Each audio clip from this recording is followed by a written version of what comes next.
ప్రతిరోజు ఎంతమంది హ్మ్. నా పాపాలు క్షమించబడ్డాయని నమ్ముతున్నారు? నమ్ముతున్నారా? మొట్టమొదటిది అసలు పాపాలు క్షమించబడ్డం అన్నదే తెలియకపోతే ఒక మర్మం చెప్తాను. అసలు క్రైస్తవ జీవితం జీవించినట్లే కాదు. మొట్టమొదటి తెలుసుకోండి. పాప క్షమాపణ తెలియని చోట దేవుని జీవం ఉండదు. అది ఎంతగా తెలుసుకుంటే ఆయన జీవము అంత మనలో నుంచి బయటకొస్తది. చాలామంది పాప క్షమాపణ తెలుసుకోవడం వరకు ఆగుతారు గానీ, దాని తర్వాత ఒకటుంది అసలైంది. ప్రతిరోజు నేను నా పాపాలు క్షమించబడ్డాయని ఎలా నమ్మగలనంటే, ప్రతిరోజు మనం పలకాలి దాన్ని. పాప క్షమాపణ, నా పాపాలన్నీ క్షమించబడ్డాయని మనిషి పలకాలి. మొట్టమొదటిది వినడానికే కొంచెం కష్టంగా ఉంటది. ప్రతిరోజు అయినా దేవుడు నన్ను క్షమిస్తాడా? దేవుడు నన్ను క్షమిస్తాడా? అంటే ఎప్పుడైనా ఎవరైనా ఎజికేల్ బుక్ చదివారనుకోండి, పుస్తకం చదివారనుకోండి ఎజికేల్ పుస్తకం చదివితే చాలా వింతగా ఉంటది. దేవుడంట అక్కడ మనిషి పాపం చేస్తున్నా మనిషి కోసం ప్రవక్తను పంపిస్తున్నాడంట. ఆళ్ళు వినరంట. అయినా సరే దేవుడు పంపిస్తాడంట. చూడండి. ఆళ్ళు తప్పు చేస్తున్నారు. దేవుడు ప్రవక్తను పంపిస్తున్నాడంట. ప్రవక్తను పంపించినా ఆళ్ళు వినరంట. అయినా సరే దేవుడు పంపిస్తున్నాడు ప్రవక్తని. అర్థమైందండి? ఇది దేవుని హృదయం. అంటే మనిషి ఎంత ఎలాంటి స్థితిలో ఉన్నా సరే, దేవుడు మనిషిని క్షమించడానికి వస్తూనే ఉంటాడు ప్రతిదినం. అదే గమ్మత్తు. మనం వినడానికి కొంచెం కష్టంగా ఉన్నా సరే, ప్రతిరోజు మనం వాక్యం వినలేం. ప్రతి క్షణం అందరం వాక్యం వినలేం. కానీ ప్రతి క్షణము ఎక్కడైనా పరిస్థితిలో వినలేనప్పుడు ఏం చేయాలంటే, మన పాపములన్నీ క్షమించబడ్డాయని పలకాలి. అనొచ్చు, నా పరిస్థితి బాలేదండి. లేకపోతే ఇప్పుడున్న నేను చేసిన పనిని బట్టి నాకు బాలేదు. లేకపోతే నాకిప్పుడు అన్యాయం జరిగింది. లేకపోతే నేను సరిగ్గా లేను. లేకపోతే రకరకాల భావోద్రేకాలను బట్టి కూడా మనిషి ప్రవర్తిస్తుంటాడు. ఎన్ని రకాల భావోద్రేకాలొచ్చినా దేవుడు చివరికి క్షమాపణ పలకమన్నాడు. నా పాపాలన్నీ క్షమించబడ్డాయని దేవుడు పలకమన్నాడు. ఎందుకంటే భావోద్రేకాలను బట్టి దేవుడు పనిచేయడు. అర్థమవుతుందండి? భావోద్రేకాలను బట్టి దేవుడు పనిచేయడు. ఎటువంటి పరిస్థితిలోనైనా సరే పాపాలు క్షమించబడ్డాయని నమ్మాలి. ఇదే చెప్తాను ఎప్పటికైనా. యుగాలని ఇదే చెప్తాను. కానీ మీకు లోతైన తెలియాలంటే ముందు ఇది స్థిరపడాలి. పాప క్షమాపణలో స్థిరపడడానికి మనిషికి కొన్ని సంవత్సరాలు పడతది. ఇది తెలియకపోతే అసలు మనిషి జీవించినట్లే కాదు. అది కూడా చూపిస్తాను లేఖనంలో ఎక్కడుందో. కానీ ఇప్పుడప్పుడే కాదు. గుర్తుంచుకోండి.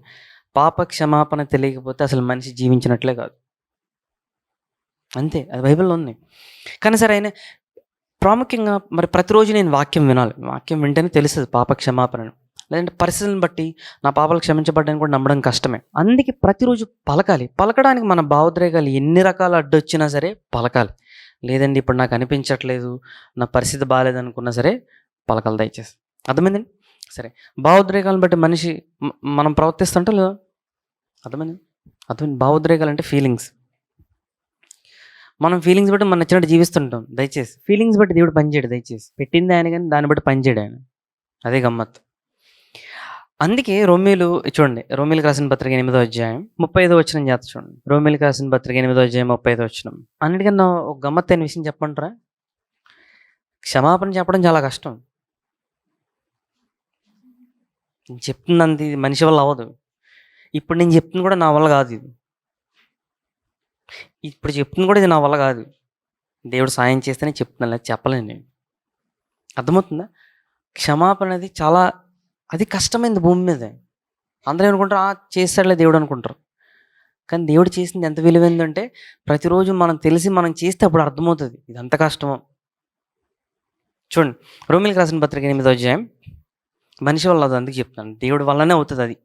చూడండి, రోమీయులకు రాసిన పత్రిక 8వ అధ్యాయం 35వ వచనం చేత చూడండి. క్రీస్తు ప్రేమ నుండి మనలను ఎడబాపు వాడేవాడు. చూడండి, ప్రేమ, ఆయన ప్రేమనుంది. సరే, ఆయన ప్రేమ ఎక్కడ వ్యక్తపరుచుకున్నాడు? సిలువలో పాప క్షమాపణ ద్వారా ఆయన ప్రేమను వెల్లడిపరుచుకున్నాడు. చూడండి, క్రీస్తు ప్రేమ నుండి మనల్ని ఎడబాపు వాడేవాడు శ్రమైనను. తెలుసా, చాలామంది శ్రమ భావోద్రేకాల్లో ఉంటుంది. శ్రమ అంతా శ్రమ లేదు కానీ శ్రమ ఉందని ఫీల్ అయిపోతుంటారు. అదే చూడండి, బాధ అయినను, నిజంగా బాధ లేకపోయినా బాధ ఉందని ఫీల్ అయిపోతుంటారు. అందుకే భావోద్రేకాలను చెప్పాను. హింస అయినను, అదే ఏ హింస అంటే వివరణ లేదు ఇక్కడ. కరువైనను, అది ఉన్న కరువు ఉన్నట్టు తెలుసా మనుషులకి, భావోద్రేకాలే. వస్త్రహీనత అయినను, వస్త్రహీనత అంటే ఎక్కడ తెలుసండి? రోడ్డు మీద ఉన్న వాళ్ళు వస్త్రహీనత. మనకు ఇన్నున్నా ఇంకా లేవనుకుంటాం బట్టలు. భావోద్రేకాలు చూసారా? ఉపద్రవమైనను ఖడ్గమైనను మనలను ఎడబాపున అన్నాడు. ఇందును గూర్చి వ్రాయబడినది ఏమనగా, నిన్ను బట్టి దినమెల్లా మేము వధింపబడిన వారము, వధకు సిద్ధమైన గొర్రెలమని మేము ఎంచబడిన వారం. ఇది పాత నిబంధనలో దేవుడి కోసం వెళ్ళినా సరే వాళ్ళు కూడా శ్రమలు పొందారు. చూడండి, ఇదేమంటే పాత నిబంధనలు నిజంగా దేవుడి కోసం వెళ్తే శ్రమ పొందారు. ఎందుకు శ్రమ పొందారంటే, శ్రమ పూర్తిగా ఎందుకు అక్కడ పొందారంటే అక్కడ యేసుప్రభు రక్షణ లేదు. నూతన నిబంధనలు ఏమంటారంటే పాత నిబంధనలలా కాదు, ఇప్పుడు యేసు ప్రభువుని బట్టి ఎన్ని పరిస్థితులు వచ్చినా సరే చూడండి, అయినను మనల్ని ప్రేమించిన వాని ద్వారా మనం వీటన్నిటిలో అత్యధికం విజయము పొందుచున్నాము. పాత నిబంధనలు శ్రమ ఉంది కానీ విజయం లేదు. యేసు ప్రభు క్షమాపణ లేక నూతన నిబంధనలో యేసు ప్రభువుని బట్టి శ్రమల్లో కూడా విజయం ఉన్నది. అర్థమైందండి? ఎవరికైనా శ్రమలు ఉన్నాయనుకోండి, ముందు నమ్మాల్సింది అదే, దేవుడు నా పాపాలని క్షమించడానికి పలకాలి. పలకకపోతే ఏమవుతుంది? చెప్పిన దేవుడు పనిచేయడు. అర్థమైందండి? చూడండి, వీటన్నిటిలో అత్యధిక విజయము పొందుచున్నాము. మరణమైనను జీవమైనను దేవదూతలైనను ప్రధానులైనను ఉన్నవి అయినను రాబోవి అయినను అధికారులైనను ఎత్తైనను లోతైనను సృష్టింపబడిన మరి ఏదైనాను మన ప్రభు అయిన క్రీస్తు యేసునందలి దేవుని ప్రేమ నుండి మనల్ని ఎడబాపు నేరవని రుడిగా నమ్ముచున్నానని చెప్పి ఇక్కడ పలుకుతున్నాడు. ఎందుకు రాయించాడు చూసారా? ఎన్ని పరిస్థితులు వచ్చినా పలకమంటున్నాడు. ఇక్కడ పలికితేనే కదా దేవుడు. పలికించిందంతా ఎవరు? లేఖనం. పరిశుద్ధాత్మ దేవుడు రాయించాడు. పరిశుద్ధాత్మ దేవుడు రాయించాడంటే మనిషికి ప్రతిరోజు చదవమని.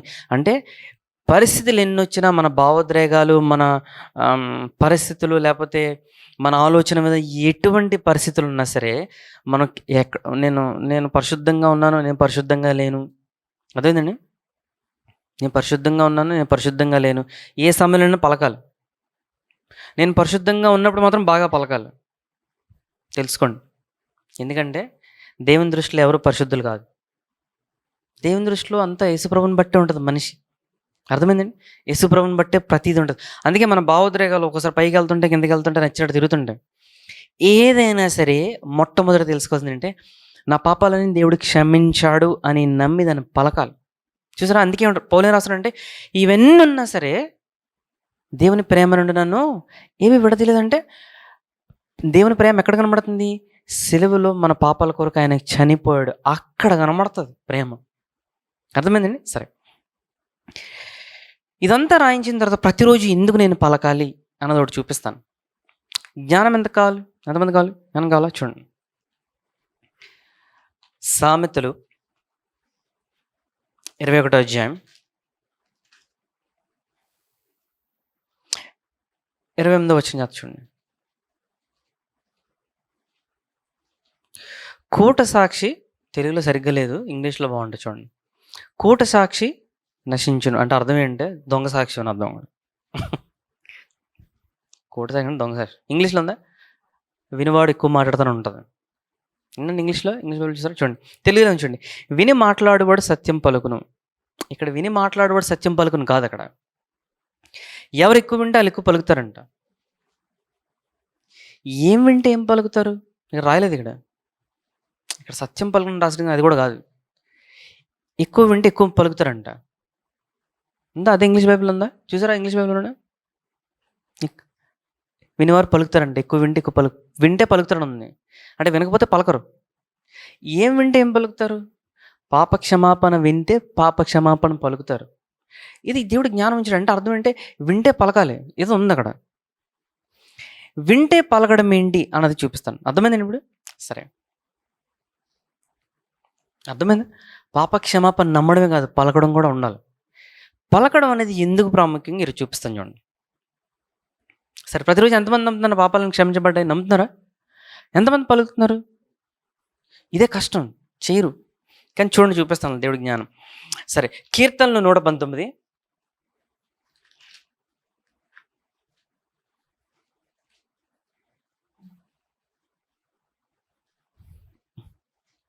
13వ వచనం చేత చూడండి.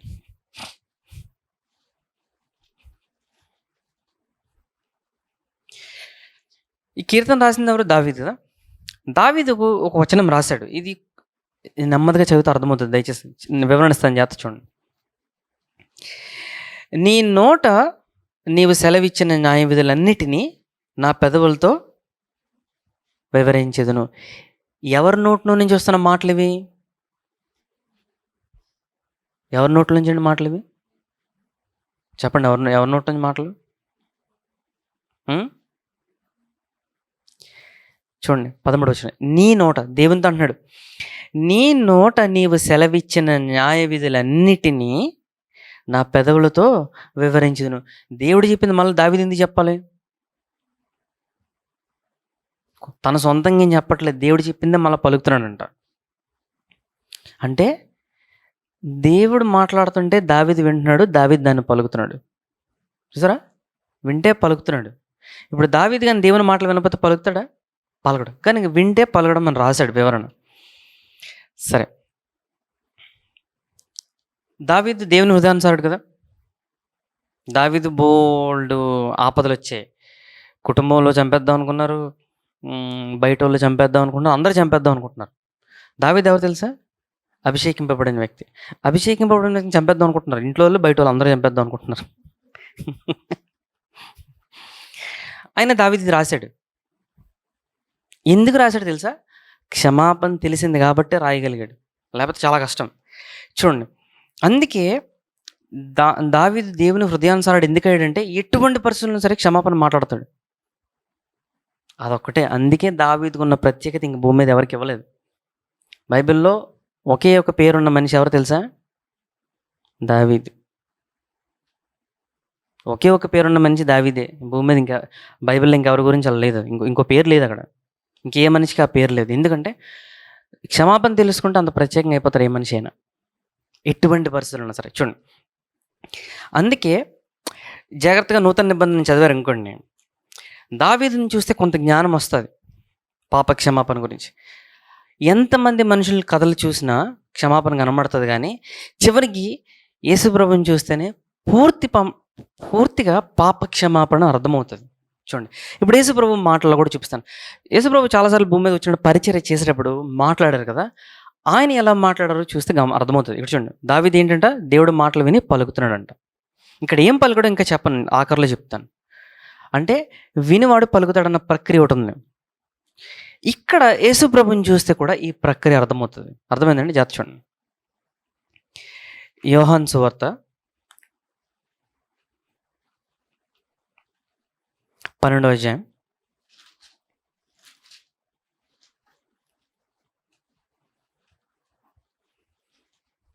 అర్థమైందండి? దావీదు 3 సార్లు చంపేద్దాం అనుకున్న పాప క్షమాపణ పలుకుతున్నాడు. అర్థమైందండి? పరిస్థితి బాగుంటే కాదు, పరిస్థితి బాగాలేనప్పుడు ఏ సమయంలోనైనా సరే మొట్టమొదట పలకడం నేర్చుకోవాలి. పలికితే దేవుడు ఏం చేస్తాడో కూడా చూపిస్తాను, జాగ్రత్త చూడండి. అర్థమైందండి? సరే, కనీసం వాక్యం వినకపోయినా సరే ఇది పలకండి రోజు. నా పాపాలన్నీ దేవుడు క్షమించాడు యేసుప్రభు రక్తం వల్ల పలకండి. ఏమవుతుందో చూపిస్తాను చూడండి. సరే, దీనికన్నా ముందు అసలు యేసుప్రభు భూమి మీదకి వచ్చినప్పుడు మాట్లాడినప్పుడు ఆయన మాట్లాడిన మాటలు కూడా చూపిస్తాను, జాగ్రత్త చూడండి. యోహాను సువార్త 12వ అధ్యాయం 49వ వచనం జాగ్రత్త చూడండి. ఏలయనగా నా అంతట నేనే మాట్లాడలేదు. ఎవరు యేసుప్రభు మాటలు చూడండి. ఏలయనగా నా అంతట నేనే మాట్లాడలేదు, నేను ఏమనవలనో ఏమి మాట్లాడవలనో దాని గూర్చి నన్ను పంపిన తండ్రియే నాకు ఆజ్ఞ ఇచ్చి ఉన్నాడు. చూసారా? అంటే యేసు ప్రభు ఇక్కడ ఓకే అన్ని మాటల కన్నా ప్రాముఖ్యంగా యోహాను 12వ అధ్యాయం చూద్దరు. కానీ ఇక్కడ యోహాను 12వ అధ్యాయంలో యేసు ప్రభు సంభాషణ జరుగుతుంది, యూదులతోని శిష్యులతో సంభాషణ జరుగుతుంది. ఈ సందర్భం జాగ్రత్తగా గమనిస్తే యేసుప్రభు ఏమన్నారని చూడండి. ఏలైనగా నా అంతట నేనే మాట్లాడలేదు, నేను ఏమనవలనో ఏమి మాట్లాడవలనో దాని గూర్చి నన్ను పంపిన తండ్రి నాకు ఆజ్ఞ ఇచ్చి ఉన్నాడు. అంటే అర్థం ఏంటి? తండ్రి మాట్లాడుతుంది విన్నాడు కనుక ఆయన మాట్లాడుతున్నాడు. ఆయన చూసారా సందర్భం? తండ్రి మాటలు వింటే ఆయన మాట్లాడుతున్నాడు. మరియు ఆయన ఆజ్ఞ, ఇప్పుడు చూడండి, ఆయన ఆజ్ఞ నిత్య జీవమని నేను ఎరుగుదును. ఆయన ఎరగడం ఏంటి? గనుక నేను చెప్పు సంగతులు అను తండ్రి నాతో చెప్పిన ప్రకారము చెప్పుచున్నాను. చూసారా సందర్భం? అంటే భూమి మీద యేసుప్రభు కూడా పరిచర్య చేసేటప్పుడు ఆయన సొంత మాటలు కాదు. ఆయన విని మాట్లాడుతున్నారు. అర్థమైందండి సందర్భం? అంటే పాప క్షమాపణ విన్నప్పుడు మనం పలకాలి దాన్ని. పలకపోతే పని చేయదు అది. చూడండి ఇక్కడ ప్రక్రియ కనబడుతుందా? తండ్రి దగ్గర నుంచి వింటే ఈయన పలుకుతున్నాడు. సరే అసలు యేసుప్రభు ఇక్కడ ఏం పలుకుతున్నారు చూదురు గాని. తండ్రి దగ్గర నుంచి ఆయన వింటున్నారు. ఇప్పుడు ఆయన పలుకుతున్నారు. ముందు యేసుప్రభుని చూసిన తర్వాత దావీదు కథలో చూద్దాం. ఆయన ఏం విన్నాడు? ఏం పలికాడు? అంటే తండ్రి దగ్గర నుంచి ఏం వింటే ఏం పలుకుతున్నాడో యేసుప్రభు కూడా చూదురు గాని అర్థమవుతుంది. సరేనా? ఇప్పుడు చూడండి. ఇదే యోహాను సువార్త 12వ అధ్యాయం 23వ వచనం చేత చూడండి. యోహాను సువార్త 12వ అధ్యాయం 23వ వచనం.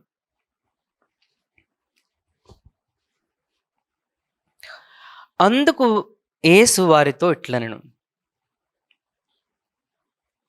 మనుష్య కుమారుడు మహిమ పొందవలసిన గడియ వచ్చి ఉన్నది. ఇక్కడ జాతరండి. ఇక్కడ యేసుప్రభు మాట్లాడుతున్న సంభాషణ అంటే చెప్తాను. ఆయన భూలోకానికి వచ్చి మనుషులను రక్షించుకుందామని ఆయన వస్తే ఏ మనిషి ఆయన అంగీకరించట్లేదు. ఏ మనిషి ఆయన అందరూ చంపేద్దామని చూస్తున్నారు. పరిస్థితి చూసారా? దావీదుకి ఏం జరిగిందో అదే పరిస్థితి ఇక్కడ యేసుప్రభు కూడా కనబడుతుంది. ఆయన భూలోకానికి వచ్చి ఆయన రక్షిద్దాం వద్దే ఆయన చంపేద్దామని చూస్తున్నారు. అయినా సరే యేసుప్రభు ఏం మాట్లాడారు జాత చూద్దరు కానీ. దాని తర్వాత దావీదు చూపిస్తాను. అప్పుడు అర్థమైందా? ఇప్పుడు జాత చూడండి.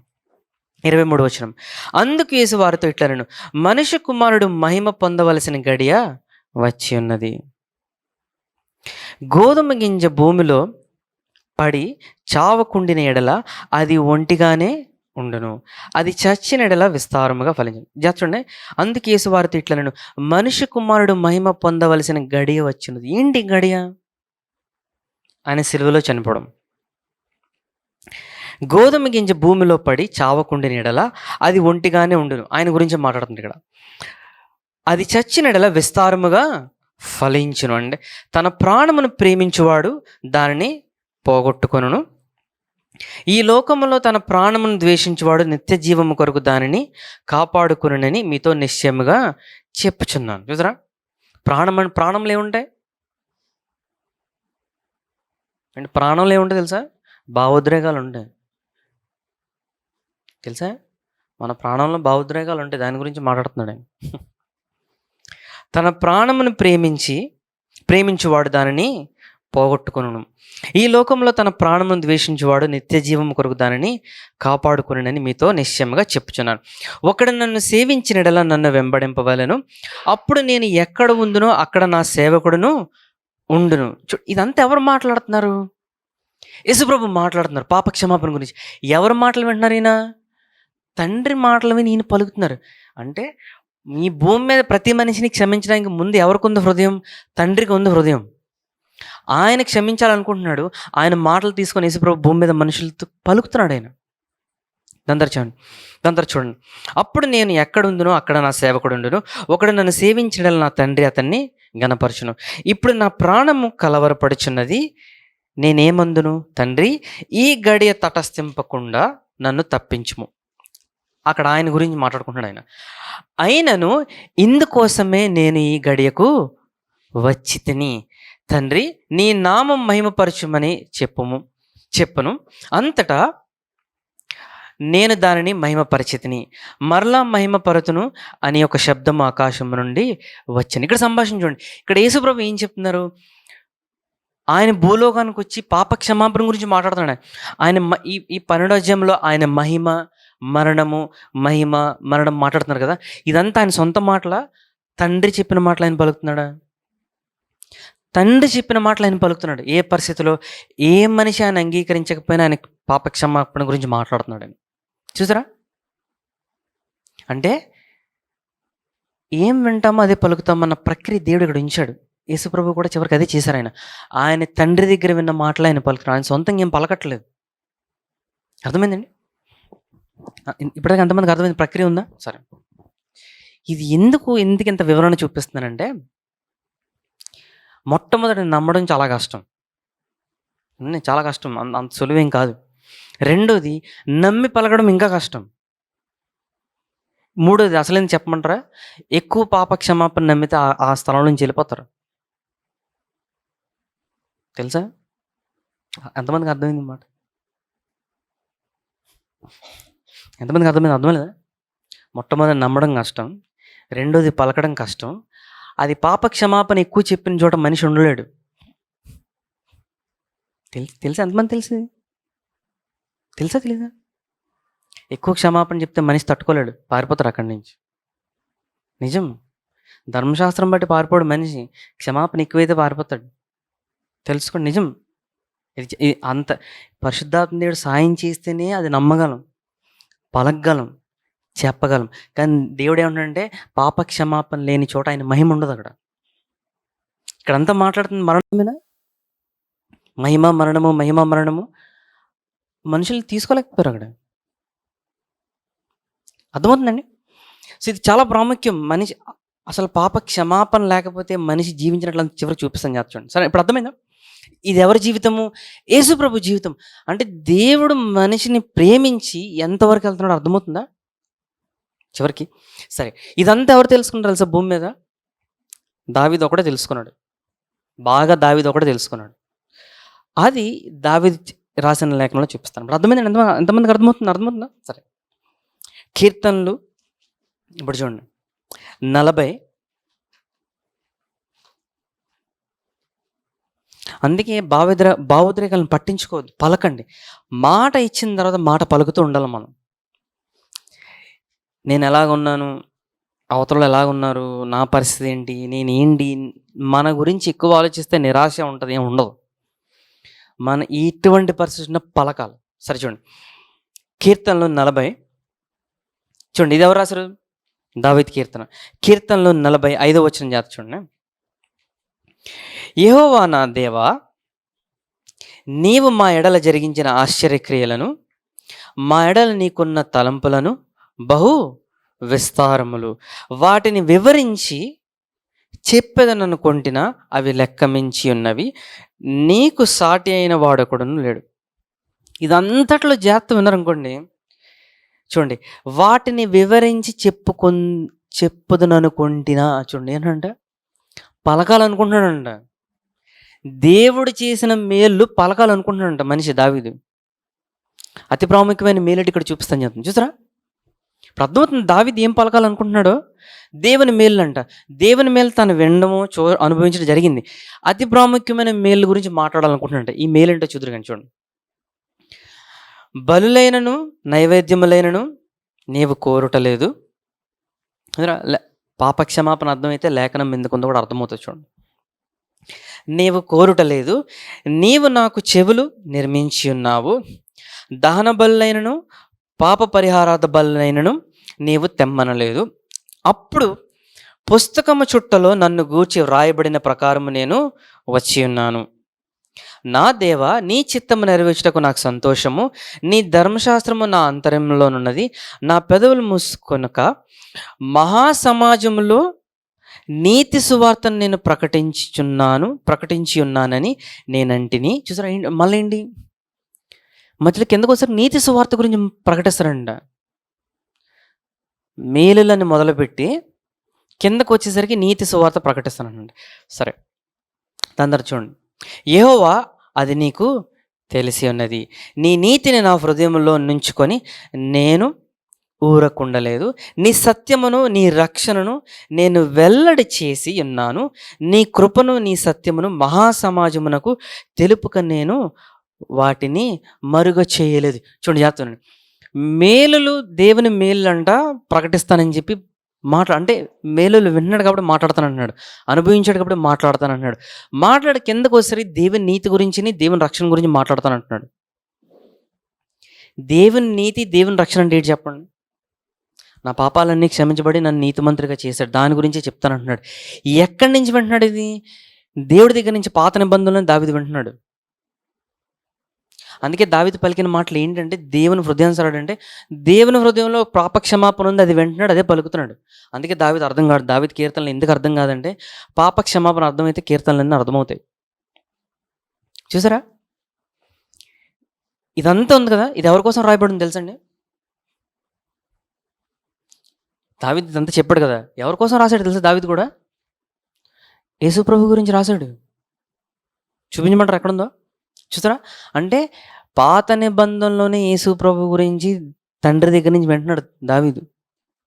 పాప క్షమాపణ గురించి నమ్మేది పలుకుతున్నాడు. చూడండి ఇప్పుడు చూడండి, ఏప్రిల్ రాసిన పత్రిక 10వ అధ్యాయం. ఆ పాత నిబంధన ఎప్పుడైనా చదివారు అనుకోండి, బాగుంటాయి. కొన్ని పద్యం రూపంలో రాస్తారు. యూదుల కంట చెవులు దొరదేశాయంట. ఎప్పుడైనా విన్నారా పదం? విన్నారు ఎప్పుడైనా? దేనికి దూరదేశా తెలుసా? ఎవరైనా చెప్పగలరా? చెవులకు దూరదేశండి. ఎందుకు తెలుసా? దేవుడు క్షమాపణ ఉంటే దూరదేశంట చెవులు. అంటే అర్థమైందా? వినాలని మనసు లేదని అర్థం.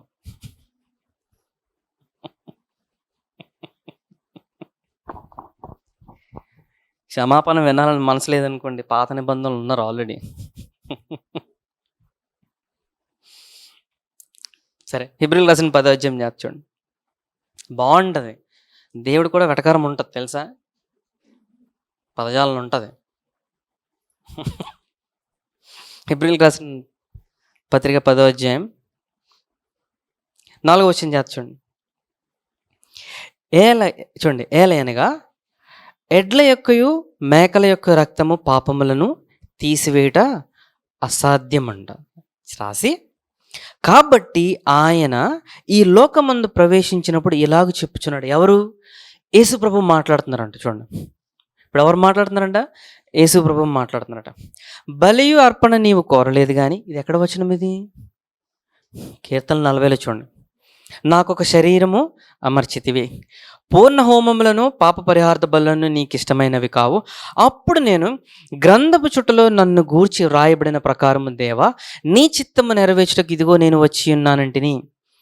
బలులు అర్పణల పూర్ణ హోమములను పాప పరిహారార్థ బలులను నీవు కోరలేదనియు అవి నీకు ఇష్టమైనవి కావనియు పైన చెప్పిన తరువాత ఆయన నీ చిత్తము నెరవేర్చుటకు ఇదిగో నేను వచ్చి ఉన్నానని చెప్పుచున్నాడు. ఆయన చెప్పుచున్నాడు కదా, ఎవరితో అని చెప్తున్నాడు? ఆయన ముందు వింటున్నాడు, తండ్రి దగ్గర విని అని చెప్తున్నాడు అంటే ఆయన విన్నది ఆయన మాట్లాడుతున్నాడు.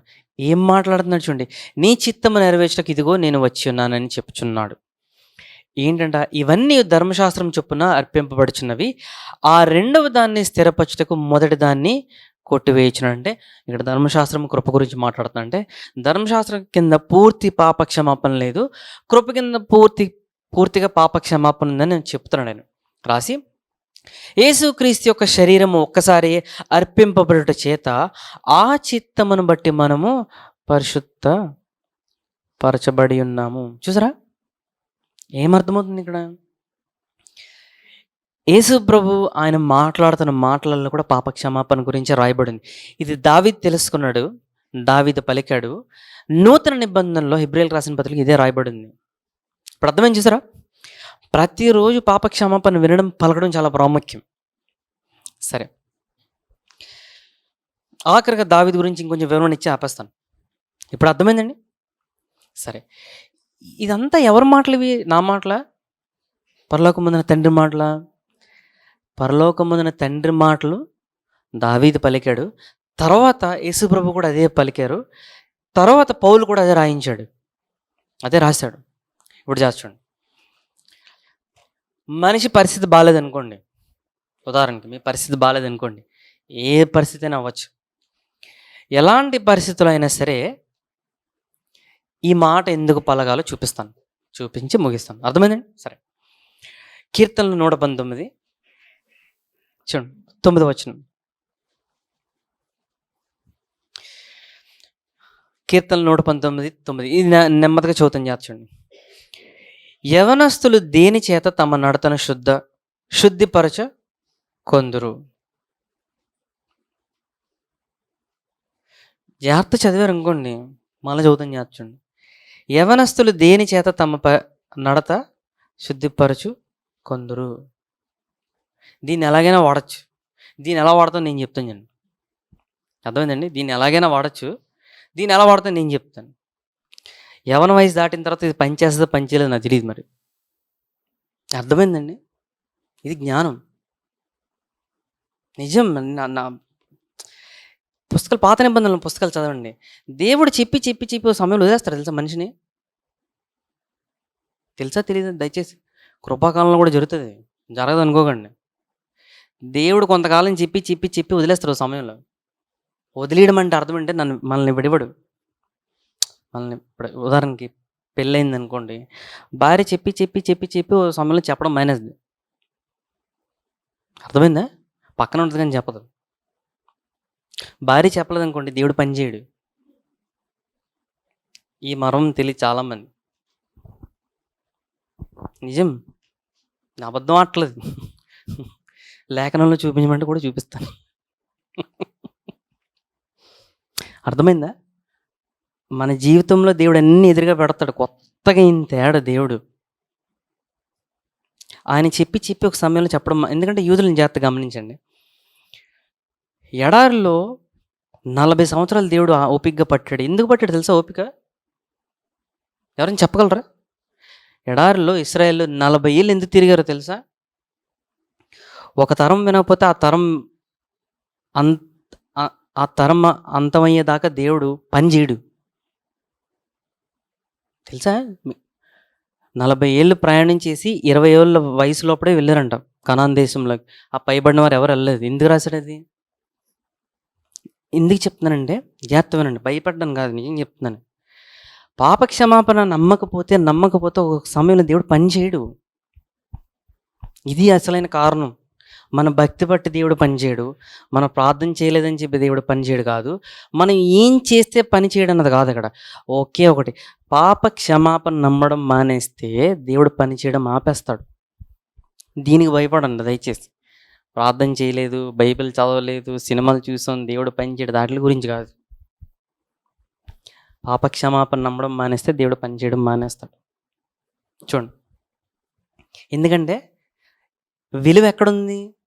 యేసు ప్రభువులో ఉంది. యేసు ప్రభువుని విలువ చేయకపోతే దేవుడు పనిచేయడు. ఆయన విలువ ఏంటి? నా కోసం మీకోసం చనిపోయాడు ఆయన. అది నమ్మకపోతే చూడండి, యవ్వనస్తులు దేని చేత తమ నడత శుద్ధిపరచుకుందరు. ఎందుకు చెప్తాను నేను వెటకరంగా వాడినా ఎందుకు చెప్తాను చూడండి. ఒక వయసు వచ్చాక భూమి మీద నడవడానికి ఏమైనా ఉంటుందా? సరిపోయిందా లేఖనం? నా తర్జుమా సరిపోయిందండి? సరిపోయిందా?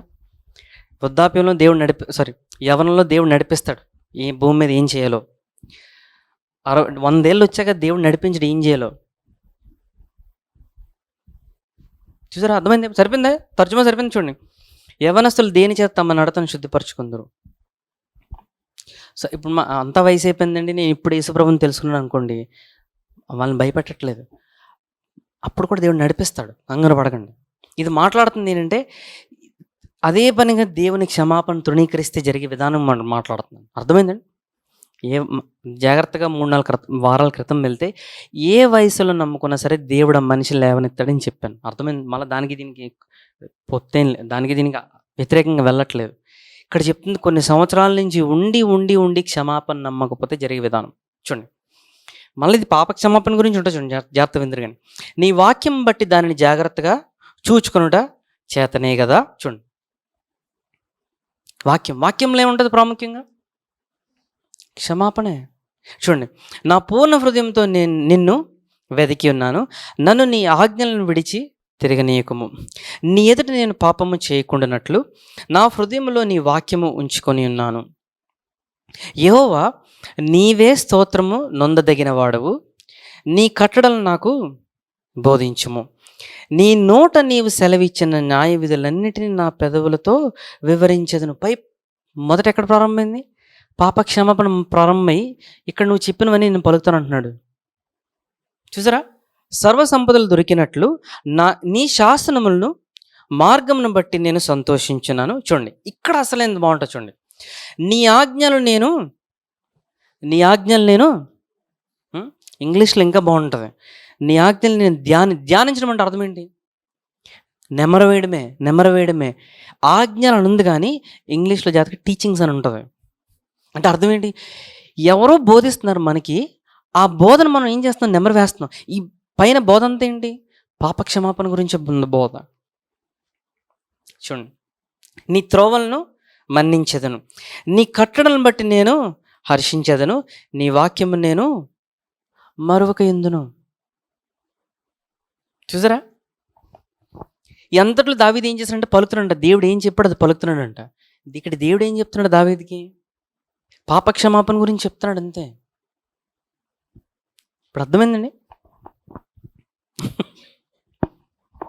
అందరూ ఒకసారి నిశ్శబ్దం అయిపోయారండి.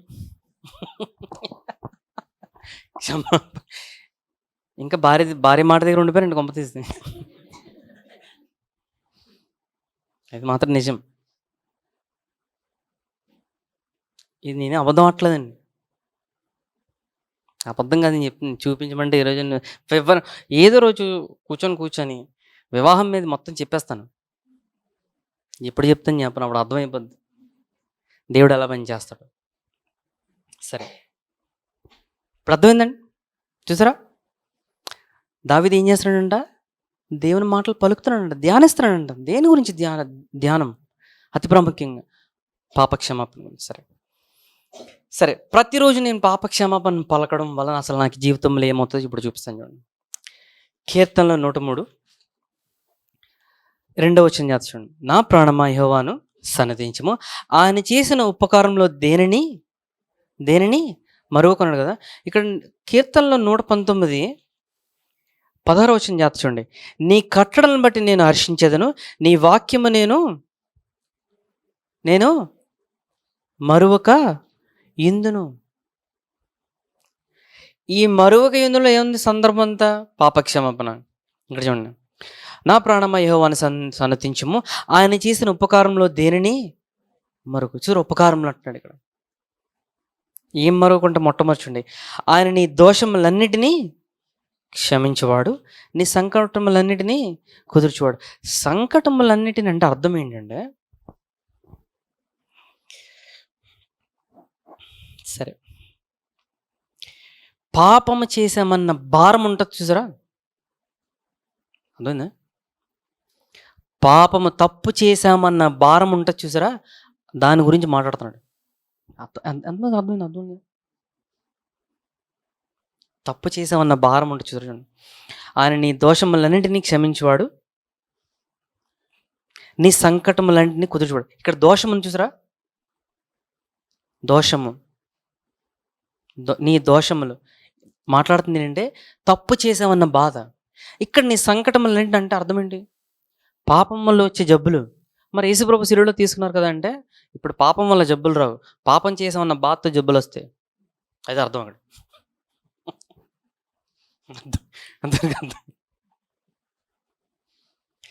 ఇప్పుడు పాపం వల్ల జబ్బులు వస్తే మరి యేసుప్రభు శిలువలో ఏం తీసుకున్నారు?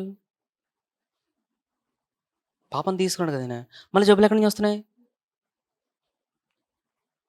క్షమాపణ నమ్మకపోతే దేవుడు నా పాపాలు తీసుకున్నాడు నమ్మట్లేదు. అక్కడ చేసిన పాపానికి క్షమాపణ లేదన్నప్పుడు జబ్బులు వస్తాయి, ఉందని తెలిస్తే రావు. అక్కడ అర్థమైందండి? సో ఏమంటాడు? మర్చిపోద్ది అంటున్నాడు. మర్చిపోద్ది అన్నప్పుడు ఏం చేయాలి? మర్చిపోతాడు, పలకాలి రోజు. అది చూసారా, దావీదు చేశాడా? ఎలాంటి పరిస్థితులను దావీదు పలికాడా? చివరికి యేసుప్రభు కూడా మాట్లాడారా? చివరికి మళ్ళీ పాత నిబంధనలు చూపిస్తుంది. పౌలు కూడా రాశాడు ఏప్రిల్ రాసిన పత్రికలో. పాప క్షమాపణ నమ్మాలి. మొట్టమొదటిది నమ్మి దాన్ని పలకాలి. ప్రతిరోజు మనం వాక్యం వినం కానీ అందుకే పలకాలి. చూడండి, అందుకే చూరా, జ్ఞానం ఏముందంట? వినివాడు పలుకుతాడంట. అసలు పాప క్షమాపణ వినకపోతే ఎక్కడ పలుకుతారు? పలకకపోతే ఏం రాదు? ఫలం రాదు. అందుకే ఏ సమస్య వచ్చినా ముందు పాప క్షమాపణ పలికితే దానికి అన్నీ ముడిపడి ఉంటాయి. మొత్తం అన్నీ ముడిపడి ఉంటాయి. మనిషి ఎదుగుదల ముడిపడి ఉంటుంది, మనిషి భావోద్రేకాలు ఫలించడం ముడిపడి ఉంటుంది, ప్రతిదీ ముడిపడి ఉంటుంది, పరిస్థితులు మారడం ముడిపడి ఉంటుంది.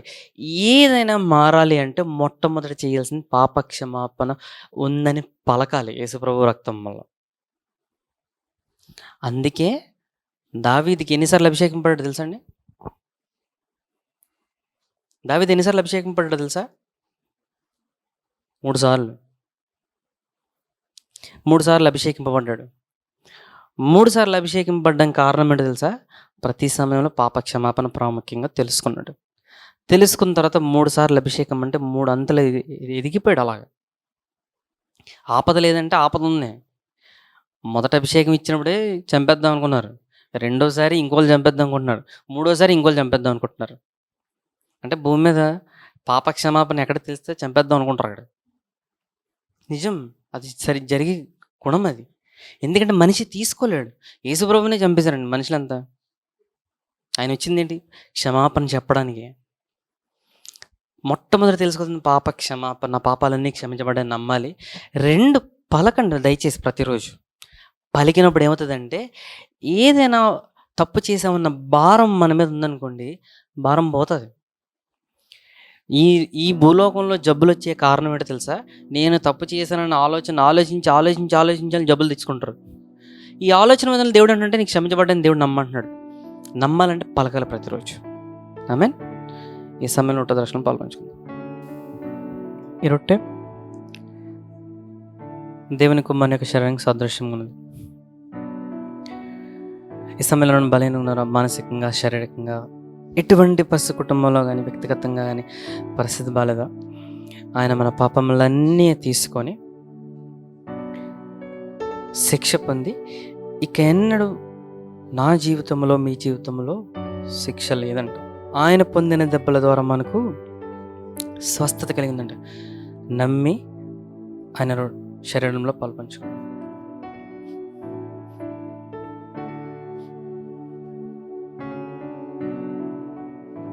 ఈ పాత్రలను దేవుని కుమారునికి రక్తానికి సదృశ్యంగా ఉన్నది. మన పాపములన్నీ ఆయన కడిగి వేసినట్టు కెనడు మన పాపములైనా జ్ఞాపకం చేసుకోండి. ఆయన రక్తం వల్ల మనలను నీతిమంతులుగా తీర్చాడంట. ఆయన రక్తం వల్ల మనలను శాపము నుండి ఆయన విమోచించాడంట. ఈ పాత్రలో ఉన్నది ఆయన జీవం. నమ్మి ఆయన జీవంలో పాల్పంచుకోండి.